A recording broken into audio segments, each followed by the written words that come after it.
श्री राम जय राम जय जय राम।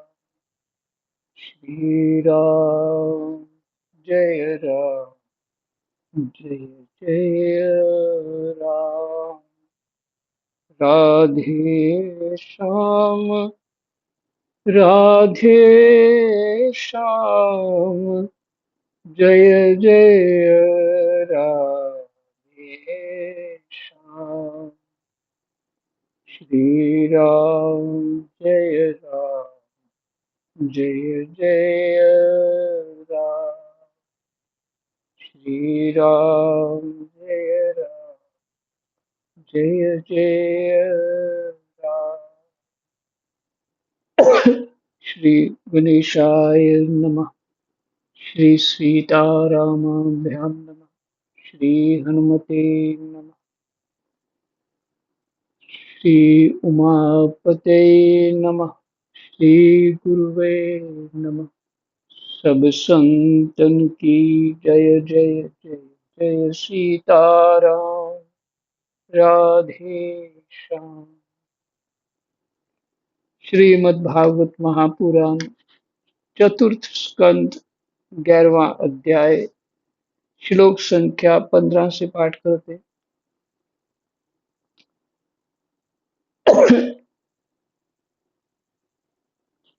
महाराज मनु जो हैं ध्रुव जी को समझा रहे हैं।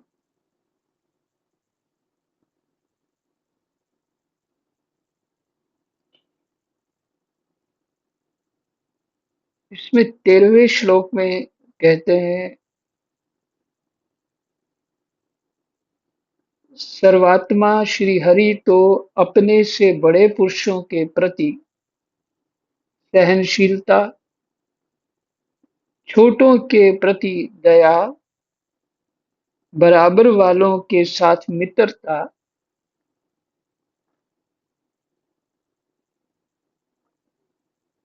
और समस्त जीवों के साथ समता का बर्ताव करने से ही प्रसन्न होते हैं। मुझे किसी को भला बुरा नहीं कहना चाहिए।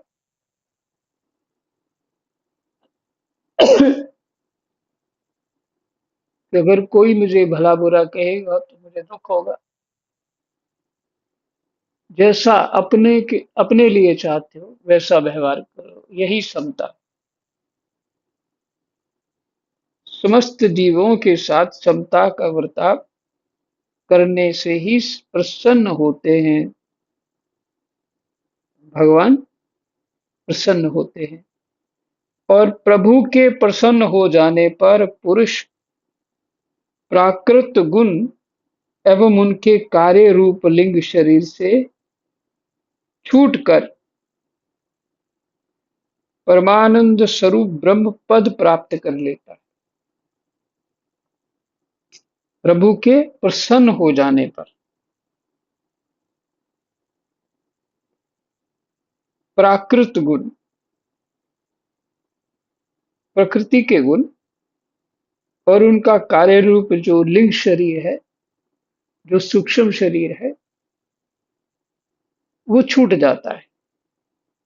सूक्ष्म शरीर ही असली बंधन है। ये स्थूल शरीर कोई बंधन नहीं दे रहा, सूक्ष्म शरीर ही बंधन में पड़ा हुआ है। सारे संस्कार सूक्ष्म शरीर में रहते हैं, तो वो छूट जाता है, अर्थात वो लुप्त हो जाता है, नष्ट हो जाता है। तो फिर क्या परमानंद स्वरूप ब्रह्म पद प्राप्त कर लेता है, अर्थात जो उसका वास्तविक स्वरूप है उसी को प्राप्त हो जाता है, स्वाभाविक है।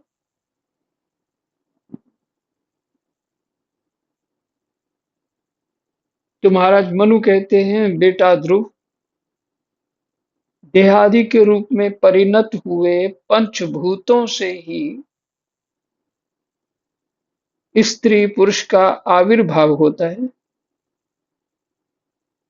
और फिर उनके पारस्परिक समागम से दूसरे स्त्री पुरुष उत्पन्न होते हैं। ध्रुव, इस प्रकार भगवान की माया से सत्वादि गुणों में, सत्वादि माने सत्वरजतम गुणों में न्यूनाधिक भाव होने से, जैसे भूतों द्वारा शरीरों की रचना होती है। ये भूत कौन से हैं? पंचभूत। और पीछे अपने कहा सर्वभूतात्मा, अर्थात भूत में 23 तत्व भी आ जाएंगे। पंचभूतों द्वारा शरीरों की रचना होती है, वैसे ही उनकी स्थिति और प्रलय भी होते हैं। पुरुष श्रेष्ठ, निर्गुण परमात्मा तो इनमें केवल निमित्त मात्र है। उसके आश्रय से यह कार्य कारणात्मक जगत इसी प्रकार भ्रमता रहता है। पुरुष श्रेष्ठ, निर्गुण परमात्मा तो इनमें केवल निमित्त मात्र है। उसके आश्रय से ये कार्य कारणात्मक जगत उसी प्रकार भ्रमता रहता है, जैसे चुंबक के आश्रय से लोहा काल शक्ति के द्वारा क्रमशः सत्वादि गुणों में क्षोभ होने से लीला में भगवान की शक्ति भी सृष्टि आदि के रूप में विभक्त हो जाती है। 17वां श्लोक फिर से पाठ करते हैं। पुरुष श्रेष्ठ, मनु जी महाराज कह रहे हैं ध्रुव को, पुरुष श्रेष्ठ, निर्गुण परमात्मा तो इनमें केवल निमित्त मात्र है। निर्गुण परमात्मा तो इनमें केवल निमित्त मात्र है। उसके आश्रय से यह कार्य कारणात्मक जगत उसी प्रकार भ्रमता रहता है, अर्थात चलता रहता है, जैसे चुंबक के आश्रय से लोहा वो आकर्षण होता है। ऐसे ही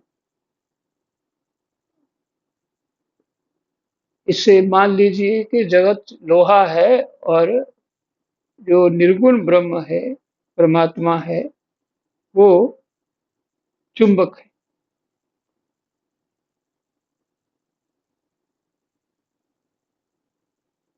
काल शक्ति के द्वारा क्रमशः,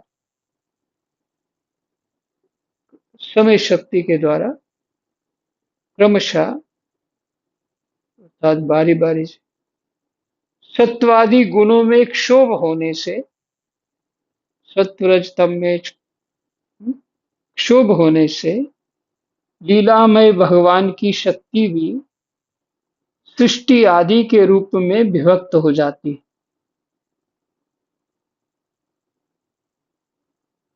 लीलामय भगवान की शक्ति भी सृष्टि आदि के रूप में विभक्त हो जाती है। उनकी शक्ति तो माया ही है ना। अतः भगवान अकर्ता होकर भी जगत की रचना करते हैं और संसार करने वाले ना होकर भी इसका संहार करते हैं। संहार करने वाले ना होकर भी इसका संहार करते हैं। सचमुच उन अनंत प्रभु की लीला सर्वथा अचिंतनीय है।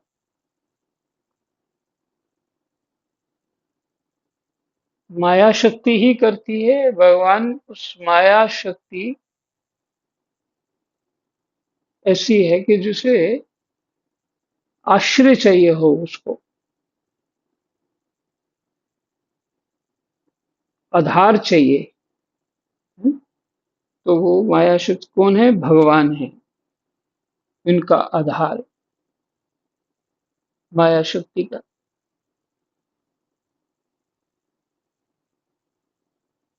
इसलिए मूल रूप में तो भगवान ही है, लेकिन माया शक्ति वो कार्य करती है।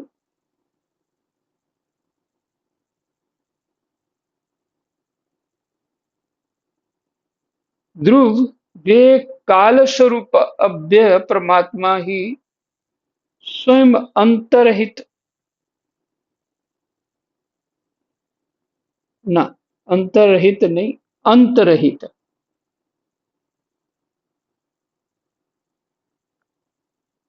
वे काल स्वरूप अव्यय, कभी जो व्यय नहीं होते, खर्च नहीं होते, अर्थात कभी घटते बढ़ते नहीं, वो अव्यय है।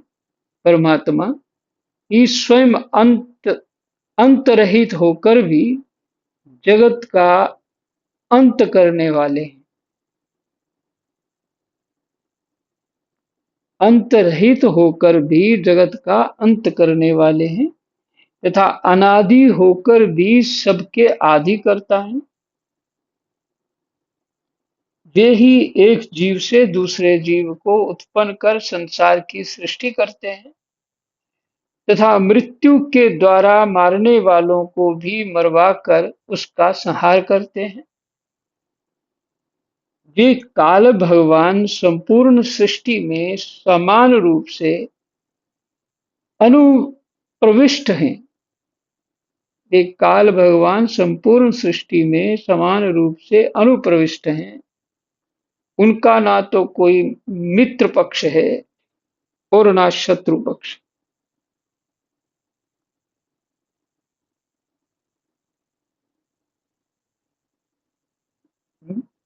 जो रचना करने वाला है, उसका कोई मित्र और शत्रु हो भी कैसे सकता है, क्योंकि रचना तो वही कर रहे हैं।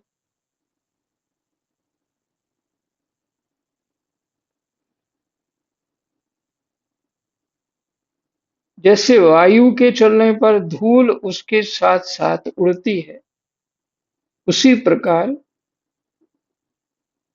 समस्त जीव अपने अपने कर्मों के अधीन होकर काल की गति का अनुसरण करते हैं।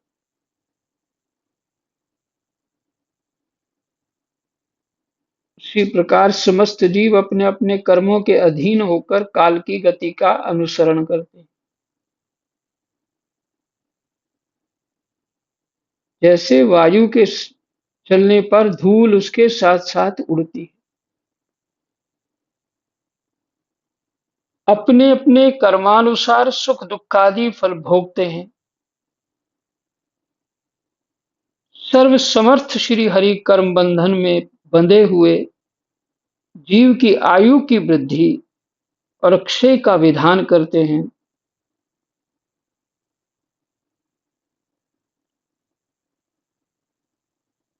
परंतु वे स्वयं इन दोनों से रहित और अपने स्वरूप में स्थित है।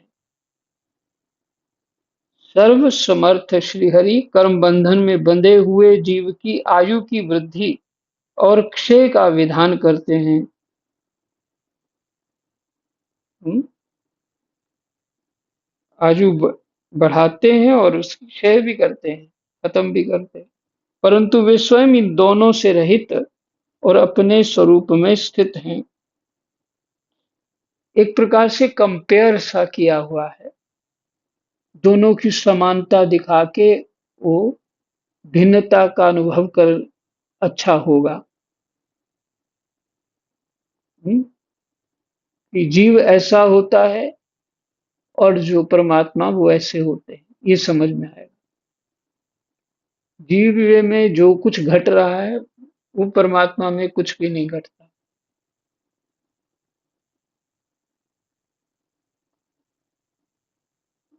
सर्वसमर्थ श्री हरि कर्म बंधन में बंधे हुए जीव की आयु की वृद्धि और क्षय विधान करते हैं, परंतु वे स्वयं इन दोनों से रहित हैं और अपने स्वरूप में स्थित हैं। वो अव्यय हैं, इसलिए इन दोनों से रहित हैं। राजन, इन परमात्मा को ही मीमांसक लोग कर्म चरवाक स्वभाव चरवाक स्वभाव, विशेषिक मतावलंबी काल, ज्योतिषी दैव और काम शास्त्री काम कहते हैं।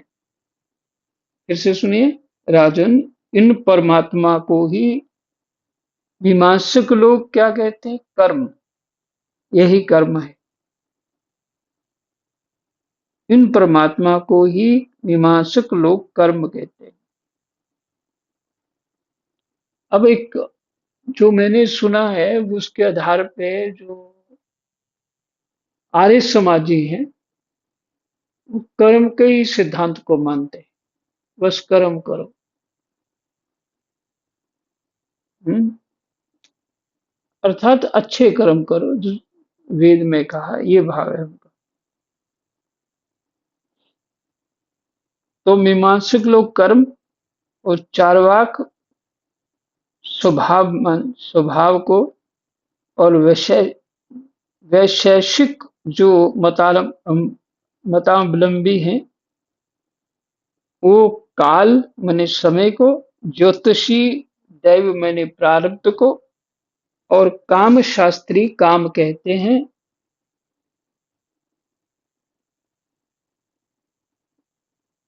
ये एक प्रकार से भगवान के ही स्वरूप, ऐसे लोग ऐसा मानते हैं। वे किसी भी इंद्रिय या प्रमाण के विषय नहीं है।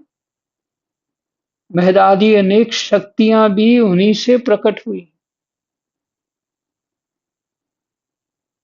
महदादि अनेक शक्तियां भी उन्हीं से प्रकट हुई हैं।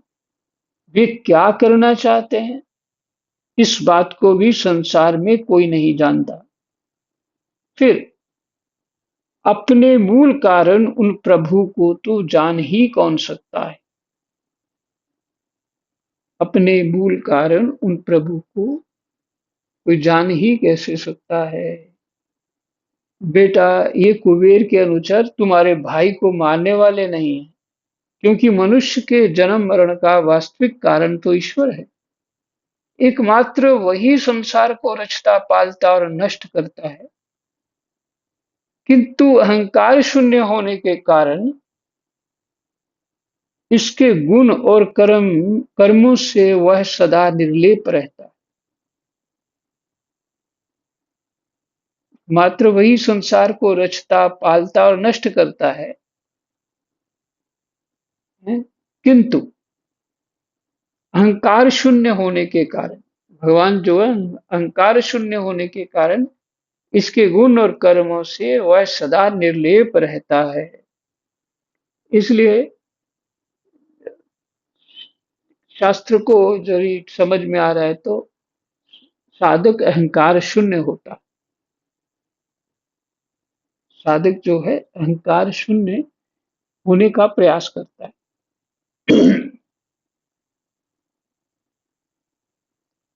इसलिए वो कर्म बंधन में नहीं पड़ता।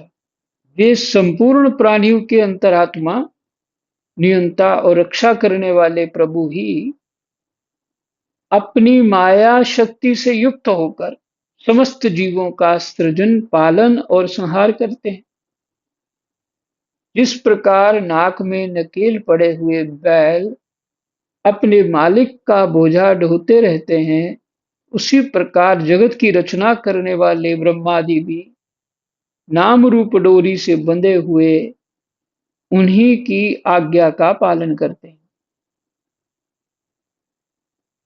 वे अभक्तों के लिए मृत्यु रूप और भक्तों के लिए अमृत रूप है।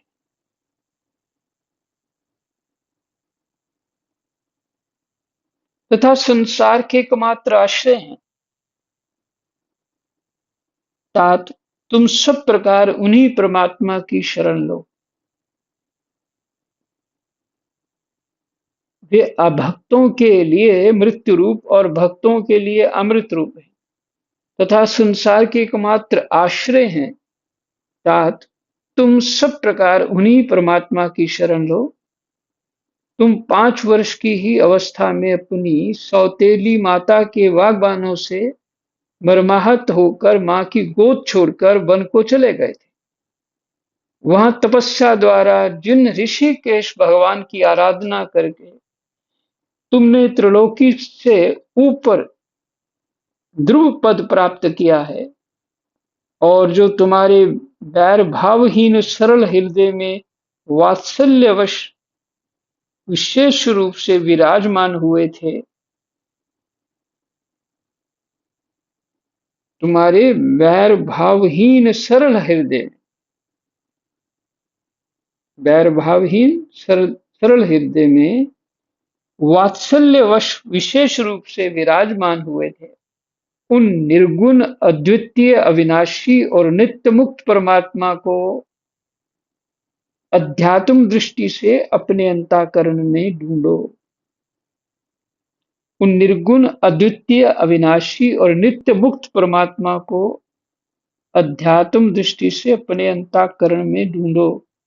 उनमें ये भेदभावमय प्रपंच ना होने पर भी प्रतीत हो रहा है। ऐसा करने से सर्वशक्ति संपन्न परमानंद स्वरूप सर्वांतर्यामी भगवान अंत में तुम्हारी सुदृढ़ भक्ति होगी।